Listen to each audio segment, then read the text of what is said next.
একটা কমন দোয়ার কথা আমরা জানি, আরেকটা দোয়া আছে আনকমন, যেটা আমরা জানি। দুটো দোয়া আমি বলছি। এক নম্বর হলো ইফতারের দোয়া, যেটা কমন আমরা জানি, সেটা হলো আল্লাহুম্মা লাকা সুমতু ওয়া আলা রিজকিকা আফতারতু। এর অর্থ হলো, হে আল্লাহ, আপনার জন্য আমি সিয়াম সাধনা করেছি, রোজা রেখেছি, আর আপনার উদ্দেশ্যেই আমি ইফতার করেছি, অর্থাৎ আপনার নির্দেশের পরমার্থে আমি ইফতার করেছি।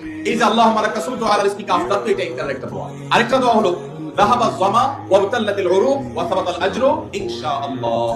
অনেকে এটা জানেন, মাশাআল্লাহ।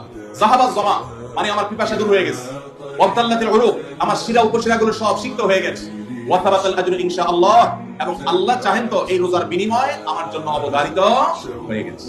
এই যে দোয়া ইফতারের, এটা কি ইফতারের আগে করবেন, না মাঝখানে করবেন, না শেষে করবেন? কি বলেন, ইফতারের আগে না শেষে?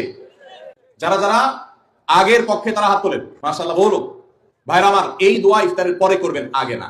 অনেকেই এই ভুলটা জানেন, অনেকে মনে করেন যে আগে করতে হয়, আগে না। ইফতারের দোয়া কখন করবেন? ইফতারের শব্দের অর্থের দিকে খেয়াল করলে তো দেখতে পারেন, পিপাসা দূর হয়ে গেছে, শিরা উপশিরা সিক্ত হয়ে গেছে, এটা কি ইফতারের আগে হয় না পরে হয়? তাহলে আল্লাহুম্মা লাকা সুমতু ওয়া আলা রিজকিকা আফতারতু, আল্লাহ তোমার জন্য রোজা রাখলাম, তোমার রিজিক দিয়ে ইফতার করলাম, এটা কি আগে না পরে? পরে।